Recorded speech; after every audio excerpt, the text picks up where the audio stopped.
This is the craziest thing that I see happening in today's world. No matter how much we have been given in life, we are still able to find problems and be unsatisfied with basically almost everything. It's crazy. And at the same time, there are people among us who walk with total happiness with the least amount of what they have in a small village, in a single bedroom cottage without the need of money or anything, growing their own vegetables or doing some community work here and there, helping others or just living by themselves. And then there are people who have this and that, and even more of this and that, and still they are not happy with what they have because they always have some problem in their mind. They are in a constant mode of unhappiness. And when one problem is solved, another rises. And most likely, the problem is outside of them. Some other person or something is not working as they want. So they seek justice or fixing. My husband is okay, but he could be more like this. My wife is almost perfect. Just a couple of things that I would change. My children are the cutest. They are like angels when they sleep. And yes, this is true for so many. And even I have been there complaining about other people. But why is that? Because we have this false image in our head that is not true. We live inside of our own illusion and we don't accept what is there in front of us. No, don't do that. No, be like this. No, do it like this. No, you do not talk to me like that. That was your responsibility. And why didn't you do this? Everything would go fine if you just would do as I say. All of this tells that there is something else in that person's mind that needs to happen. Otherwise, that person cannot be happy. It's either my way or my way. It's either my illusion or my illusion. But when you accept what is the current reality, then you can at least be present and face reality. Your wife is not perfect because you have an imperfect image in your head of how she should be, what she should do, and how she should look. Even this, that we have someone in our lives who gave a promise to be with you. We are still not happy. Yes, at first we might have liked what we saw, but over the years, what happens? We start treating others like a tool that we use. And once we get bored, we throw it away. You have changed. Well, this is kind of part of the game. As long as we live, we are here in a constant change. And the only thing that tries to keep things in place is our mind. This is how it was, and this is how it should be. But that never happens because life doesn't stay in one place. It always moves and evolves. My wife used to joke that she has 99 personalities, and you never know which one is coming up. I said, good. I never get bored. Every day I have a new wife. Isn't that a good thing? But seriously, the real problem is that we try to hold yesterday's image to match today. And we say, she's always like this. But in reality, she has never been exactly like she is now. And to me, that is interesting. The moment we drop our stories of how life is, how someone is, how life should go, or how someone should act, in that moment, we can see the ever changing truth. I myself am guilty as well for judging and trying to put quality labels on people.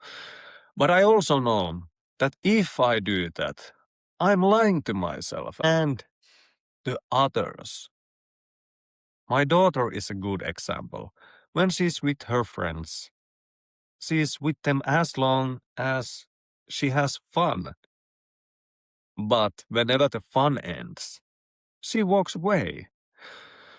So she doesn't care about who she's with or what kind of past the person has, or even if the person hurt her the previous day, because she is living in the moment, not holding on to the past.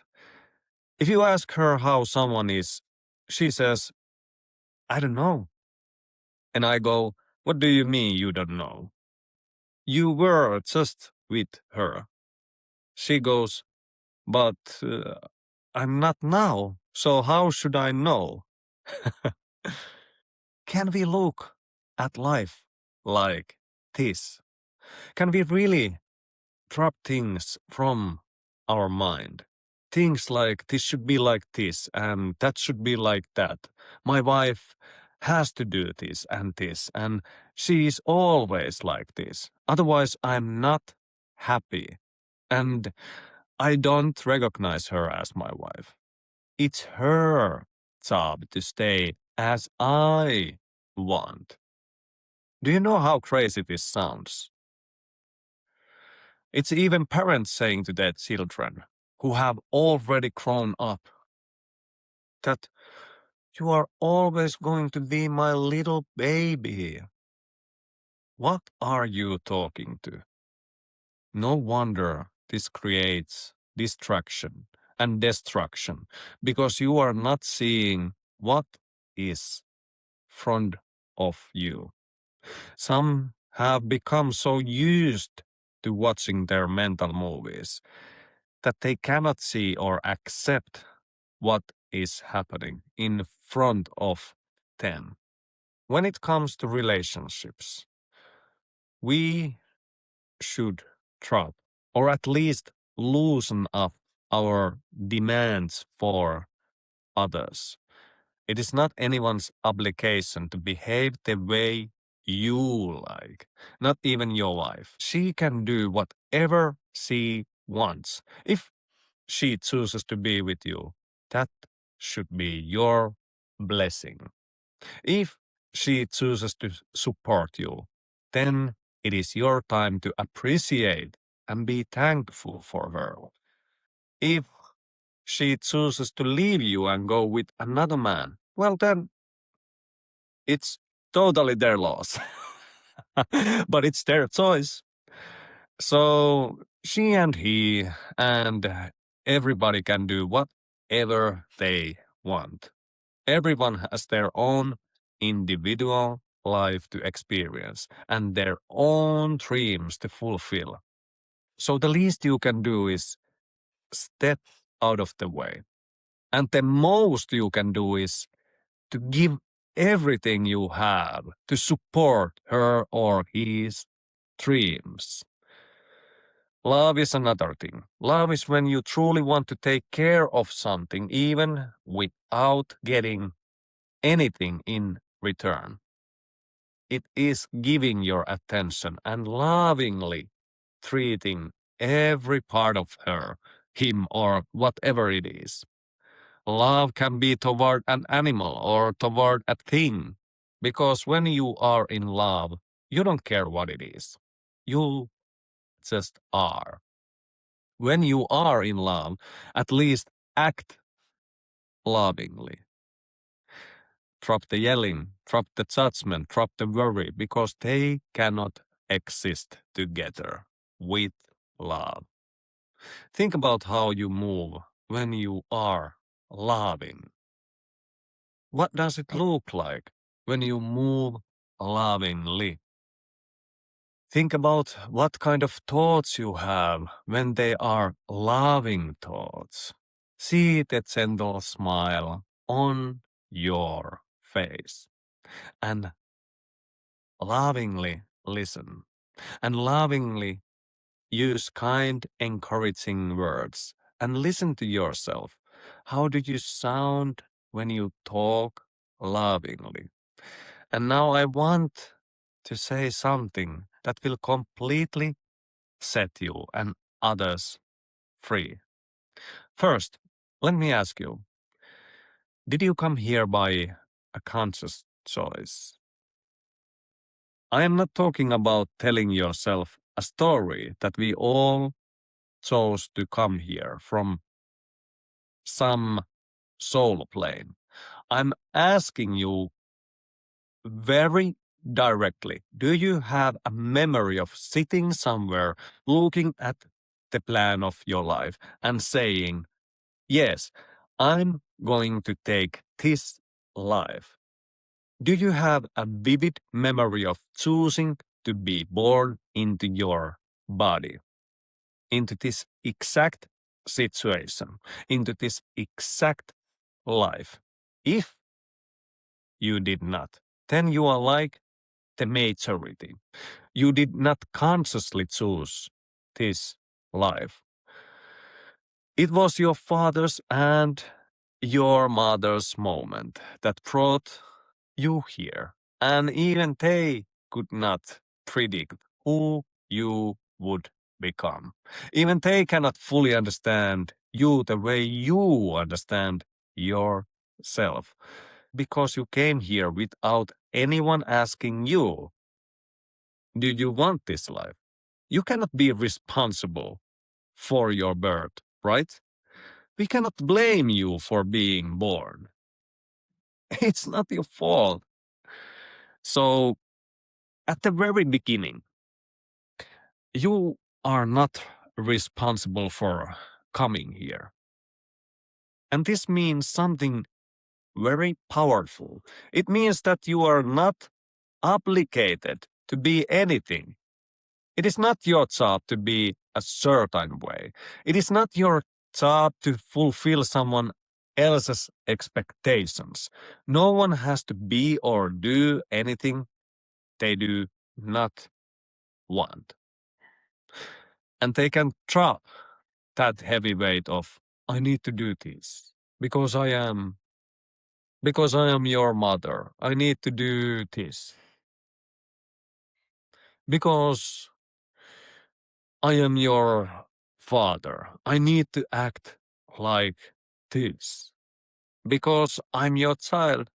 I must behave like this. Drop all of that. You are not even responsible for raising your children in the way people say. Human beings are not raised. They are raised. Cattle can be raised, but a human being at its core has the freedom to do whatever it wants, no matter who they are. I'm his daughter. I'm her wife. Or his wife. That has nothing to do with who you truly are. You do not belong to anyone. You do not own anyone. This does not mean that you cannot appreciate what you have. No, quite the opposite. Give blessings to everything that you have been given. Because when you came here, you didn't even have clothes on you. Or did you? You didn't. So everything you have now is kind of a bonus. Everything in your life is a bonus. Even one bite of bread, even a single hug, even a smile from a stranger, all of it is something you did not have before. But remember this, you are not obligated to behave in a certain way, especially not in a way that someone else tells you to. If you don't like something, walk away. It is better for you, and it is better for others. Or if you don't want to walk away, then at least start liking where you are. Start becoming as resourceful as you can with what you have. Even if you are a wife, a husband, a child, that does not mean you have to be a certain way, because no one owns you. If it is your own choice to be who you are and you love the way you are, then that is a good thing. But remember this clearly. You do not owe anything to anyone. And no one owes anything to you. Forget the debt. And I'm not necessarily talking about finances here. Although maybe that is something you also want to rethink. At the end, you only receive in your life. Get this, because nothing can be taken from you that hasn't first been given to you. Think about that. How can anything be taken from you if you have not first received it? There was a time when you didn't have what you now have. So how much do you appreciate what you now have? How much do you appreciate the past, even the things you have lost, because you once had them?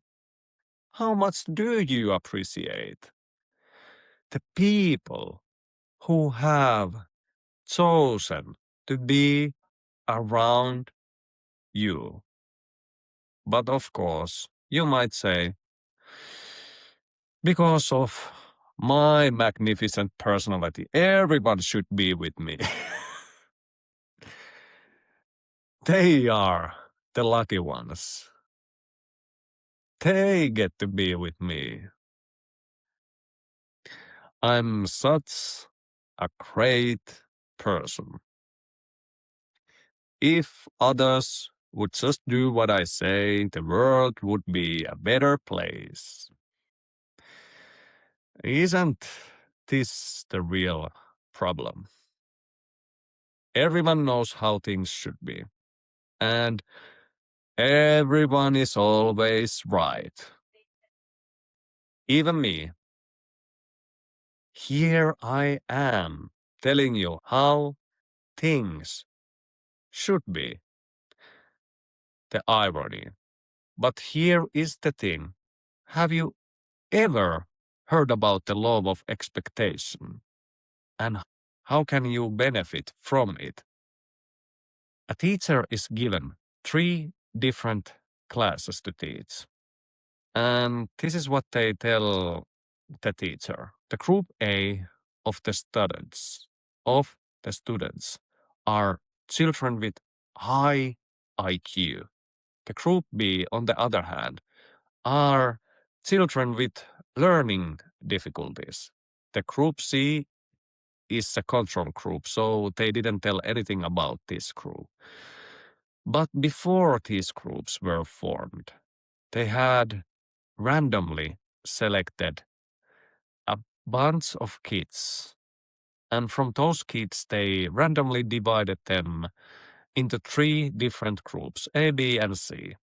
The teacher didn't know about this, but what is really interesting is that at the end of the semester, when the students from each group received their first grades from the teacher, the group A got easily the highest grades, and they all were A students, so to speak. But the group B, who were said to be the difficult ones, got the lowest scores of all, and even below average. Group C got average grades, and when they asked the teacher why this happened, the teacher said that Group A was so easy and they just learned everything that was taught to them. I think it is because they already have a higher IQ. Then they asked, what about Group B? And the teacher said, well, they were so difficult and they couldn't focus at all. I don't think they can even learn anything. Poor children. And I have more of these kind of studies in the Intention Game book, which are quite eye-opening when it comes to understanding what is really going on. And if you already got the message here, this is exactly how the law of expectation affects the outcome. Just because the teacher expected the children with higher IQ to perform better, his own attitude made him a better teacher for them. But it works the other way as well. So think about how this affects your own life.